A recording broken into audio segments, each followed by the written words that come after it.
Bienvenidos a un nuevo video de reflexión aquí en Bibliar. Imaginen la escena, una cárcel bulliciosa, con abogados entrando y saliendo constantemente. Entre ellos, destaca un hombre. Traje perfectamente cortado, camisa de un blanco impecable, una corbata llamativa, lentes con montura de oro, un bigote espeso, cabello largo y bien peinado, y zapatos que brillan como espejos. Bajo el brazo, un maletín repleto de documentos. Este hombre pasa con confianza frente a varios guardias.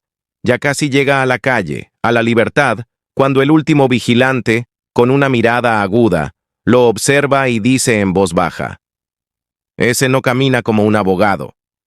Inmediatamente lo detiene. Y su intuición fue correcta. Aquel hombre no era ningún letrado.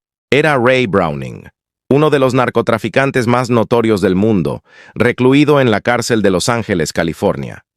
Su astuto disfraz casi le concede la libertad, de no ser por ese perspicaz guardia que notó algo fundamental.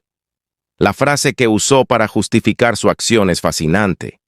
Lo conocí por su manera de caminar. Detengámonos un momento en esa frase.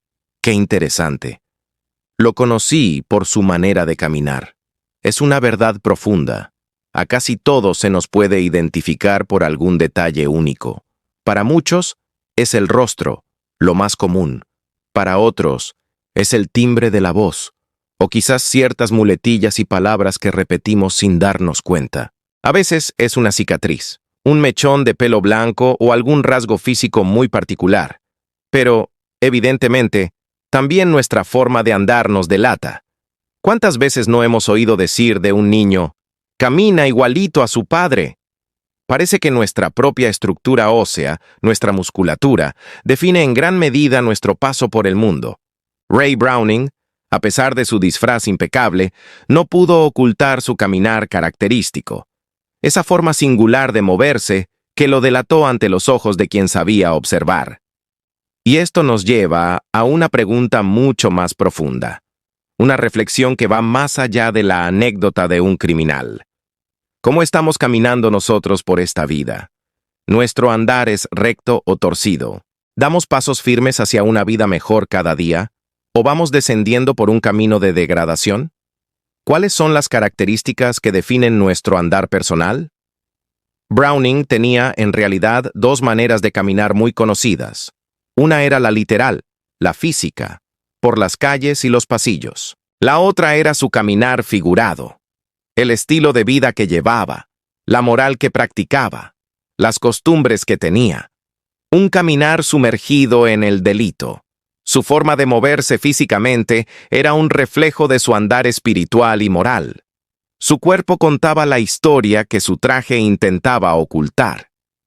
Esto nos obliga a mirarnos a nosotros mismos.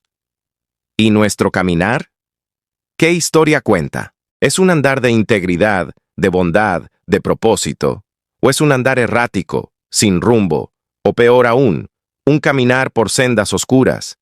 Quizás, como Browning, intentamos ponernos un disfraz, un traje de respetabilidad, una sonrisa amable, palabras correctas. Pero, ¿nuestro caminar interior delata una realidad diferente? La pregunta que surge inevitablemente es: ¿hay alguien que pueda enderezar nuestro andar? ¿Es posible cambiar la dirección de nuestros pasos cuando nos hemos desviado? La respuesta es un rotundo sí. La buena noticia es que Jesucristo puede transformar nuestro caminar. Él puede tomar nuestros pasos torcidos y guiarnos por un camino recto, un sendero de paz y propósito. Pero lo más maravilloso es que no tenemos que recorrer ese camino solos. Él promete acompañarnos en cada paso, caminar a nuestro lado. Así llegará un momento en que se nos conocerá no solo por el viejo refrán que dice: «Dime con quién andas y te diré quién eres», sino por una variante mucho más profunda y reveladora. «Muéstrame cómo andas y te diré quién eres». Nuestro caminar se convertirá en el testimonio viviente de la transformación que ha ocurrido en nuestro interior. Nuestra forma de movernos por la vida, nuestras decisiones, nuestras acciones, todo reflejará la compañía y la guía de aquel que endereza nuestros caminos. Te invito a reflexionar sobre esto. Observa tu propio caminar. Y si sientes que tus pasos se han desviado, recuerda que nunca es tarde para buscar la guía que puede llevarte por un camino recto y seguro. Gracias por acompañarnos en esta reflexión. No te olvides de suscribirte a nuestro canal para seguir estudiando y meditando en la poderosa palabra de Dios. Que tengas un día bendecido. En nuestro programa anterior estábamos hablando de la visita divina, o sea, la visita del príncipe del ejército de Jehová. Y decíamos que en los últimos 3 versículos del capítulo 5 de Josué, los versículos 13 al 15, tenemos el llamamiento y la comisión de Josué, así como el llamamiento de Moisés en el llano de Madián en la zarza ardiente. Y recordamos que en el capítulo 3 de Éxodo, versículo 5, se le mandó a Moisés quitarse el calzado de sus pies, porque el lugar en que estaba era tierra santa.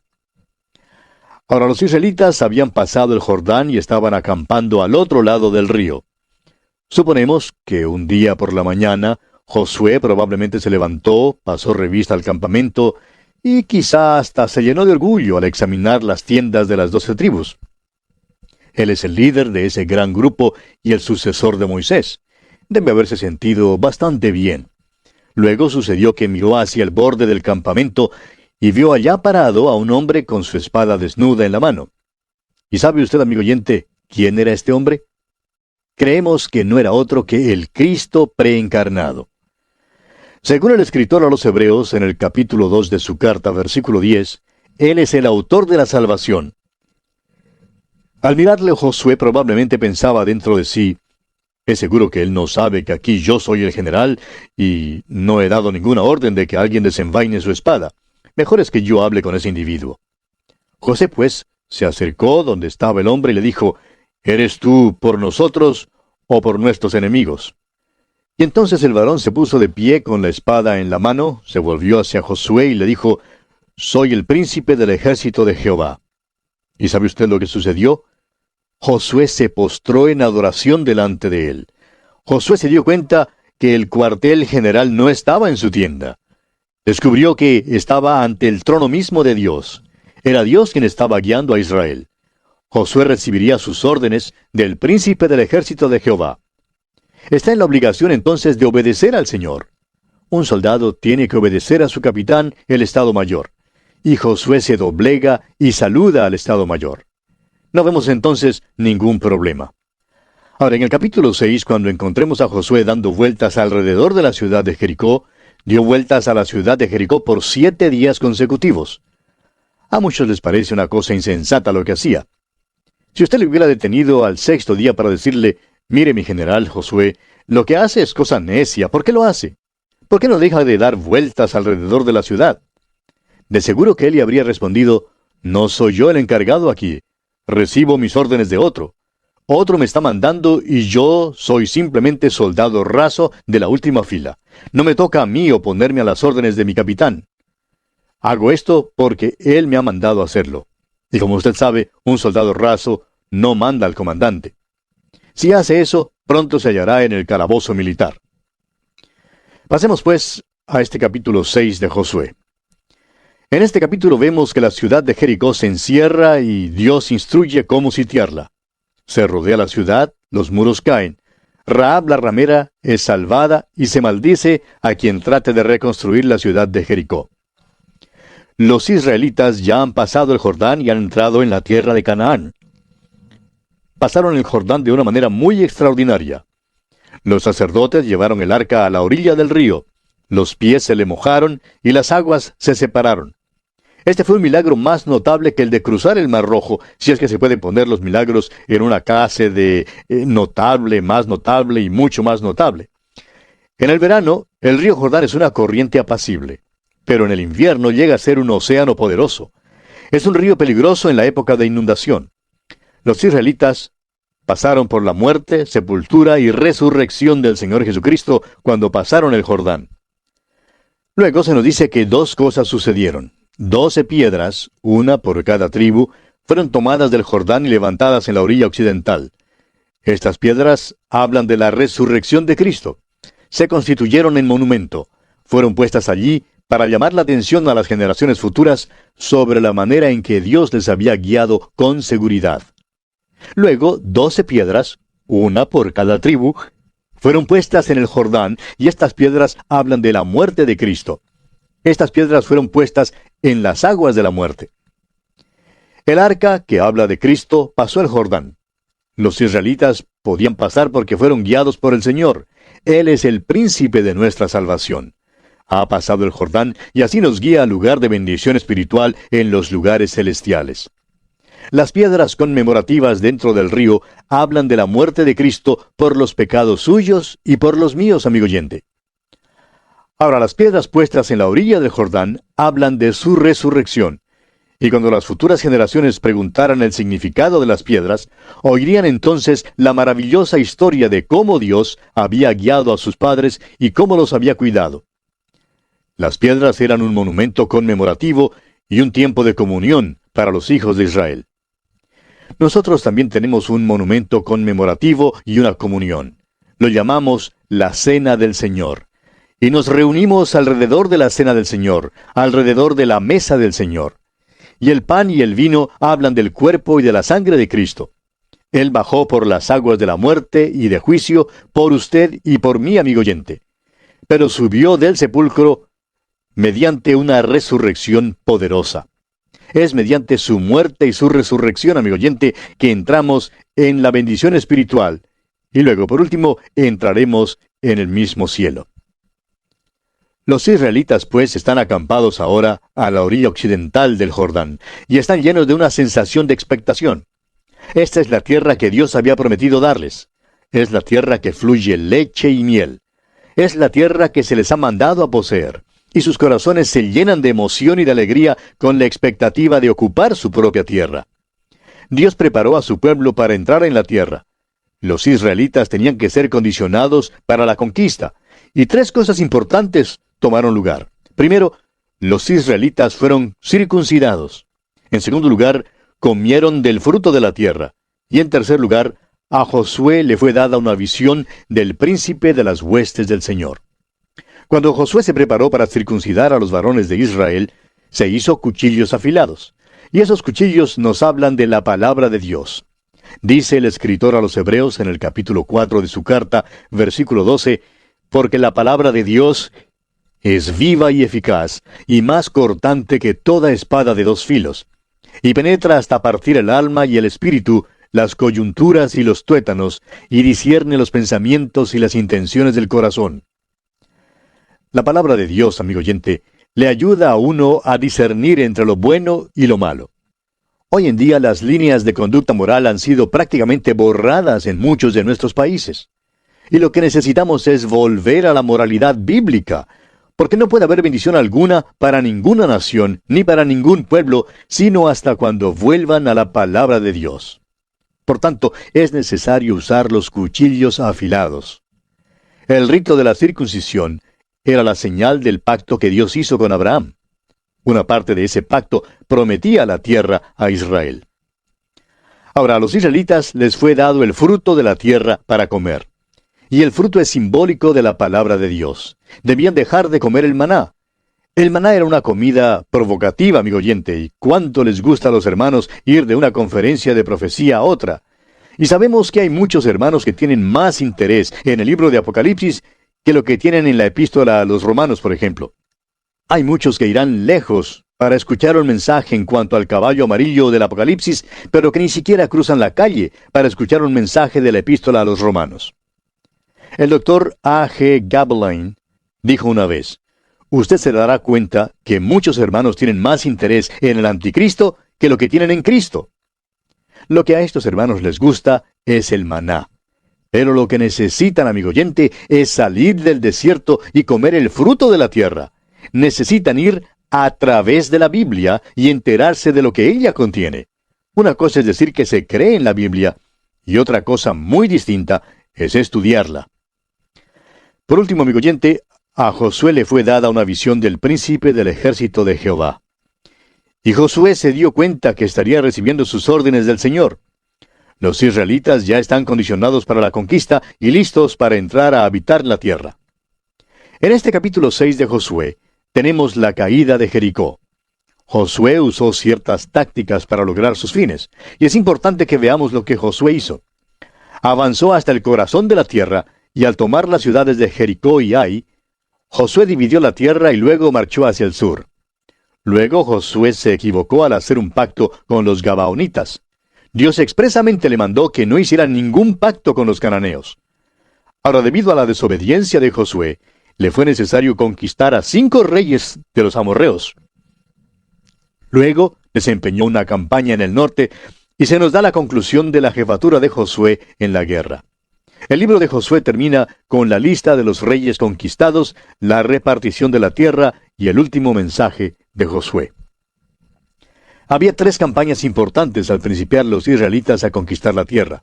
Primero, la campaña de Jericó. En segundo lugar, la de Ai. Y en tercer lugar, el pacto con los Gabaonitas. Estos fueron los enemigos que estorbaron cuando Israel entró en la tierra. Y tienen que ser conquistados. Ahora, ¿cuál fue el método de Josué? ¿Cómo logró Josué conquistar la tierra? ¿Cuál es el mensaje para nosotros hoy en día? Bueno, como creyentes, tenemos 3 enemigos: el mundo, la carne y el diablo. Jericó representa el mundo, Ai representa la carne y los Gabaonitas representan el diablo. El primer enemigo que los israelitas enfrentaron fue la ciudad de Jericó. Dios hizo uso de un método muy extraño, el cual puso a los israelitas en situación de tomar la ciudad de Jericó. Los métodos usados por ellos son los mismos métodos que nosotros debemos usar. La división de la tierra es un método que ha sido empleado por los grandes generales, desde ese día hasta hoy.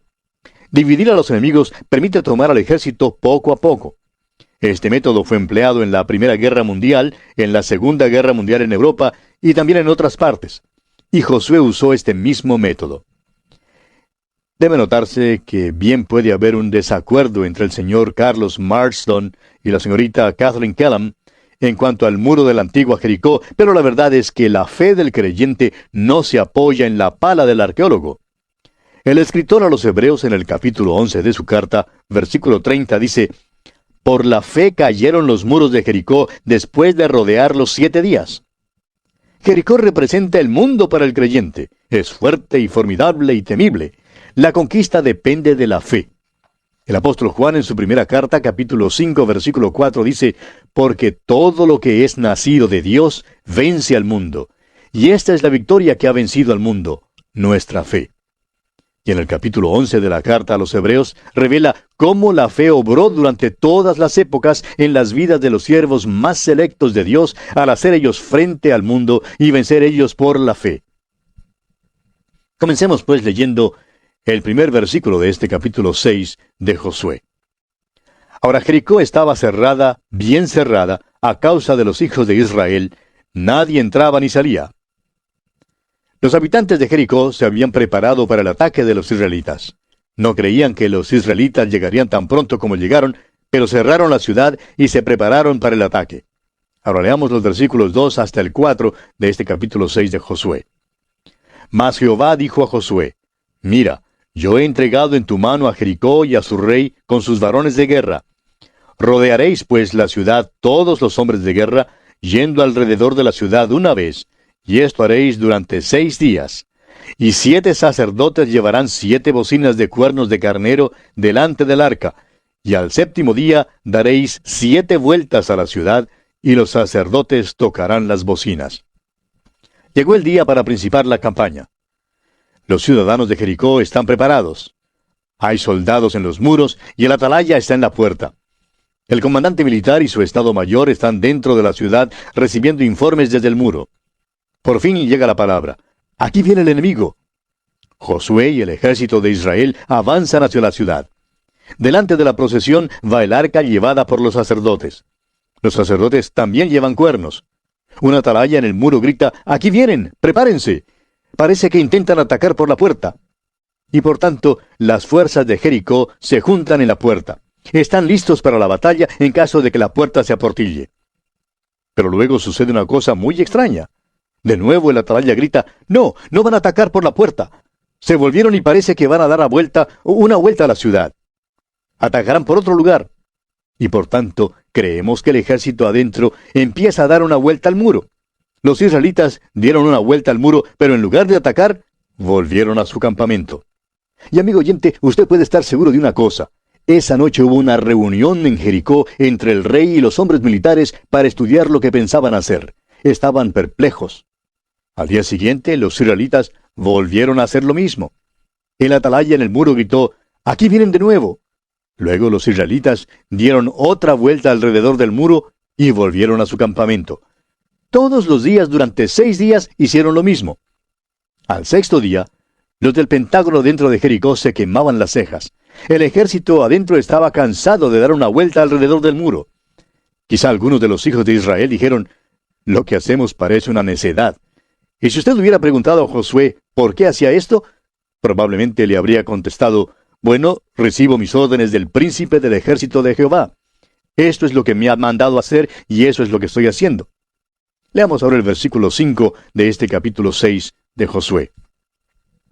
«Y cuando toquen prolongadamente el cuerno de carnero, así que oigáis el sonido de la bocina, todo el pueblo gritará a gran voz, y el muro de la ciudad caerá. Entonces subirá el pueblo, cada uno derecho hacia adelante». Ahora, al séptimo día, los israelitas dan otra vuelta a la ciudad. Los habitantes de Jericó exhalaron un suspiro de solaz cuando terminaron de dar la vuelta. El ejército adentro del muro también ha dado su vuelta y se siente consolado de que ya está listo. Todo el mundo se sienta para descansar, cuando de repente el atalaya avisa, «Esperen un momento, van a dar otra vuelta». Por tanto, los israelitas dan otra vuelta a Jericó. Dan la tercera y la cuarta vuelta. Dieron la vuelta 7 veces. Luego los sacerdotes tocaron las bocinas y los muros de Jericó cayeron. Pasando ahora hasta el versículo 20 de este capítulo 6 de Josué, leemos, «Entonces el pueblo gritó, y los sacerdotes tocaron las bocinas, y aconteció que cuando el pueblo hubo oído el sonido de la bocina, gritó con gran vocerío, y el muro se derrumbó. El pueblo subió luego a la ciudad, cada uno derecho hacia adelante, y la tomaron». La palabra de Dios dice que el muro se vino abajo.